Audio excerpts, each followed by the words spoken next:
That morning, the sky was gray and uninviting. The gate creaked. Familiar, but not the same. She stood outside, a small suitcase at her feet, awkwardly big for the handful of things inside. A coat. 2 blouses. The rest of her life. Her father stood in the doorway, arms crossed. Stare colder than she'd ever known. Her mother, silent, clutched a dishcloth as if holding her own heart together, words trapped behind lips trembling with fear. The girl, barely more than a child, breathed in the heavy air. Time felt suspended, the world holding its breath as she took that first step outside. The gate closed slowly, its metallic groan echoing like a silent protest. A farewell that no one could say aloud, just a hug. She thought that's what she truly hoped for, but none came.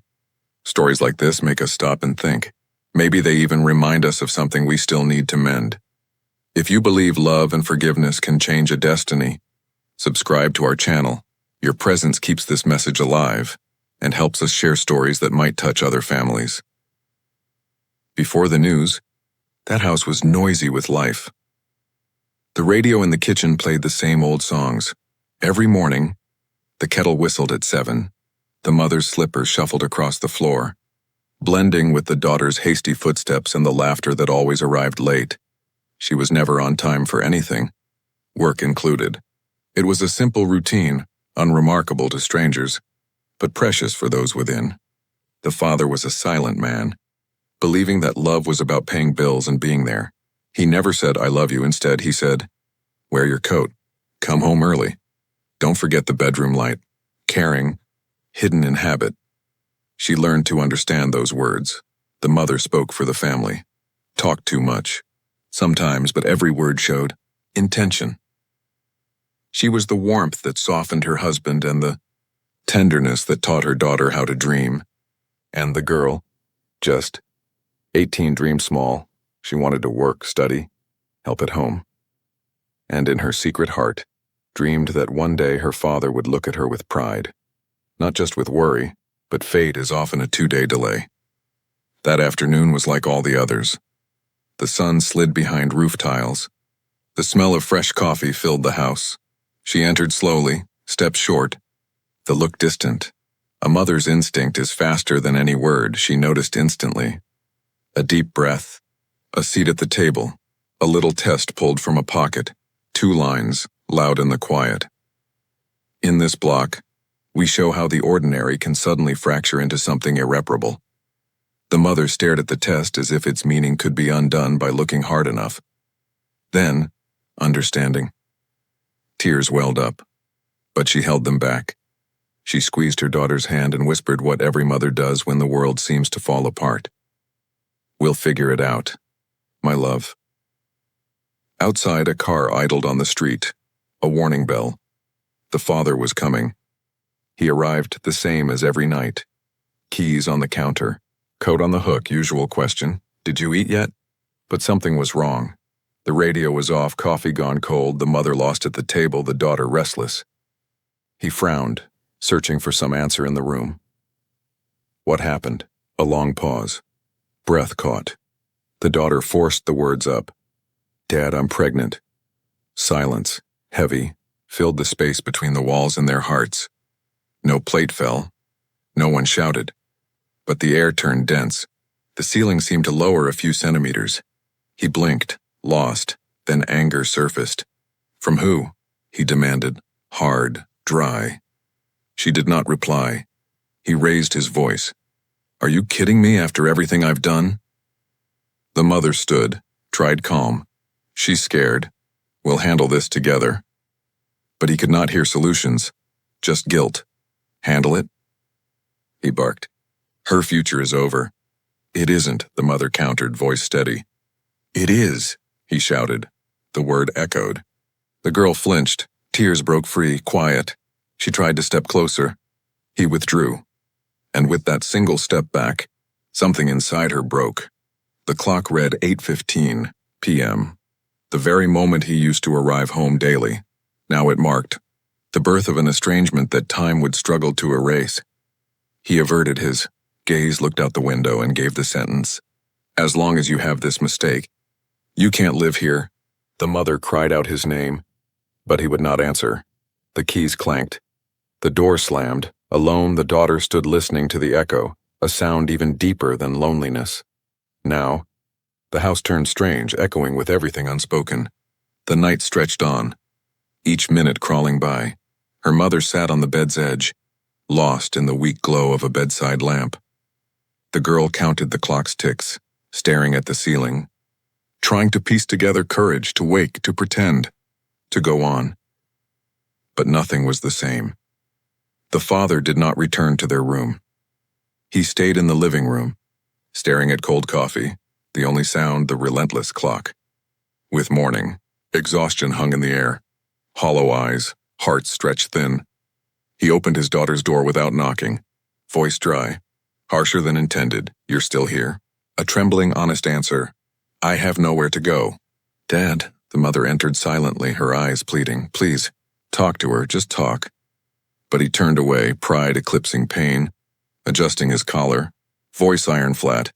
"Stay a few days at your aunt's house," the mother protested. "She lives far." "Better this way," he replied. Fewer people talking. The daughter lowered her head, unable to find words for her aching heart.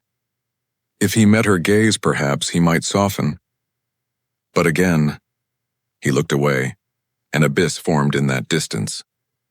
The mother, suspended between anger and despair, let out what she never wished to say. "You'll regret this." His answer came, thin as breath. "I'd rather regret being tough than regret being weak." Packing was quick, empty. One blouse, an old photo, a pair of worn slippers. The mother wept in silence, outside. The wind moved the curtain like a farewell that resisted happening. The gate closed. The house shrunk, swallowed by silence. The bus moved slowly down the road. Each curve took a part of her away. The mother lingered on the sidewalk, face half buried in tears. The father hid in the backyard, pretending to fix what needed no fixing. Through the bus window, glass blurred her reflection, red eyes, trembling hands. On the other side of town, the horizon loomed, too big for someone feeling so very small. The aunt's house, though warmly lit, could not warm her heart. The smell of fresh coffee and bread evoked memories, but nothing soothed the ache. At night, she lay on a makeshift bed, thoughts tumbling, conversations never had, words from her father left unsaid. She'd pick up her phone, compose messages. "Dad, I'm okay. Dad, the baby's growing. Dad, I still love you," but always the words stayed unsent. Courage, too, had been left behind. Her father, meanwhile, did the same. He would open his phone, see her name, freeze, and close the screen, a pain too raw for words. Pride, for now, was louder than longing. Her mother became the silent bridge, sending brief updates, hidden photos, sparse words. "She's okay. She's working. She asked about you." He read without reaction, but each night he'd leave her door ajar, as if one day she'd come walking back in. Time staggered forward. She found work in a modest shop, learned to smile through pain. Her boyfriend did what he could, both of them stumbling, both growing up by force, learning lessons school never taught. The baby's growth marked the weeks, each flutter a signal that life insisted on going forward. Sometimes, in the silence of night, her thoughts returned home. She wished her father knew she was trying, that it wasn't rebellion or ingratitude, just life, unfolding out of his control. Looking up at a cloudy sky, she'd whisper, "I hope he forgives me someday." She worked, endured, learned to stand on her own feet. Each paycheck was hope. Her boyfriend, clumsy but tender, fumbled through new responsibility. Together they navigated fear and laughter, arguments and fleeting peace. Life pressed ahead. At times, the mother would visit, bringing food, clothes, and love disguised as ordinary conversation. She'd mention the father. Cautiously, "He misses you, but pride's a stubborn wall." The daughter would smile, a lie she clung to. Maybe one day he'll say it. That same night, the father sat in the kitchen staring at the old family photo. His hand lingered on faces, the yellow light trembling on the frame. Coffee cooled untouched. Seasons shifted. The distance became routine. Winter brought its cold to the home, memories flooding back. Meals grew quieter. 3 plates set, but only 2 filled. The father went through motions, work, chores, bills, yet the emptiness in the house was louder than any noise. Sometimes, he'd find an old-school notebook, a forgotten letter, a lock of hair, each relic heavier than the last. One Sunday, the mother visited and brought a photo. Their daughter, belly round, eyes shining. She showed it to the father, silently. He held it with trembling hands, staring at the paper, his voice lost.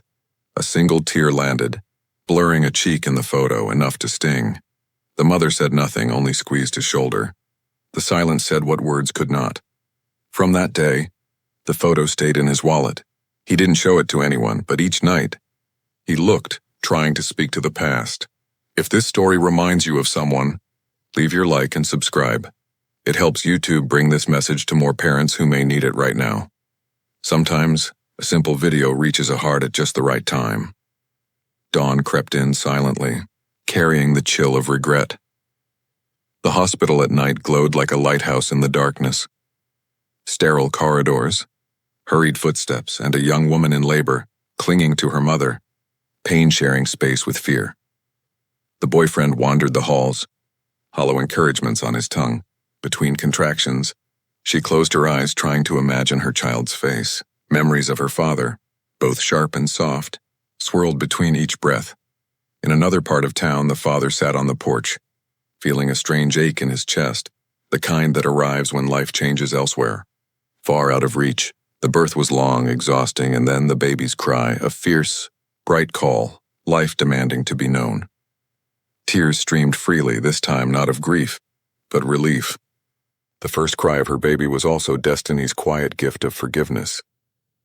The nurse laid the tiny, wrinkled bundle in her arms. She counted fingers, traced the soft curve of a cheek. "Not like me?" she asked, voice shaking. The mother smiled. "Her eyes are yours, but her heart is your father's." For a moment, joy lit the memory of everything left behind. Blood, after all, does not sever so easily. While new life filled one home, elsewhere restlessness grew. The mother returned from the hospital with tired shoulders and radiant eyes. The father sat at the kitchen table, pretending to read the paper, hands trembling. She placed a photo on the table. Wordlessly he stared, their granddaughter's face, soft and perfect. "She was born," the mother said gently. "She's healthy, beautiful." He pressed lips together, took a photo, slipped it next to an old snapshot of his daughter. In that simple gesture, an opening, repentance rooting itself quietly. Days rolled forward, slow as old tape unspooling. The father's mornings, coffee for 2, sometimes 3, hope lingering in the air like a forgotten song. The mother saw it all, the slump in his shoulders, regret hidden in daily habit. Her only wisdom was patience. Some things are too heavy to name. One Sunday, she asked him to visit, meet his granddaughter. He refused. "Not yet," he said, but when she left, he stood at the gate watching. Even after the car rounded the bend, he waited unmoving, surrounded by memories. Later, the mother returned, a new photo in hand, this time, daughter smiling, baby in her lap, eyes tired but full of something alive. She left the photo on the table. For a long moment, he stared, tears brimming. "She looks like me," he whispered, voice raw. "She'll want to meet you," the mother replied softly. He didn't answer. Instead, he walked to his daughter's old room, stood by the door, then entered. Fingerprints lingered on books, bedding, traces of perfume. A life paused, waiting for repair. Sitting on the bed, he finally broke the silence, only for himself. "I wish I'd done it differently," he confessed to the empty room. He opened an old notebook, turned to the last blank page and wrote, "Daughter, maybe you'll never read this." But it was never lack of love. It was fear. Fear of losing you, of judgment, of your pain. My silence weighed heavier than all the words I said that night. If one day you read this, remember, there is still a home here always. The note was tucked away, unseen. Perhaps that was enough. Maybe just setting it down lightened a heart ready to learn. One day, the gate opened, the first time in so long. Its familiar creak woke the house. Mother ran to the window, Daughter returned, the child in her arms. The father froze in his chair, unsure if he should hide or weep or run. But this time, he stayed. The door opened. His daughter looked at him, not with pain, but with peace. She stepped in, her voice soft. "Dad, this is Anna." He tried to speak, failed, knelt, reached for his granddaughter. Tears fell. "I should have waited for you," he whispered. She smiled like she had as a child. "I waited. Dad." Their hug was wordless, fixing time where it had broken. Pride had separated them. Love brought them together. They lingered there, the past, the present, the future, bound by a silence that now comforted. If this story touched you, leave a like and subscribe. Help YouTube show it to more people. Maybe a mother or father who still needs to understand the power of forgiveness. That's how we spread more empathy and less silence. The sun streamed gently through the window, healing. Golden, what was once broken could perhaps become whole again.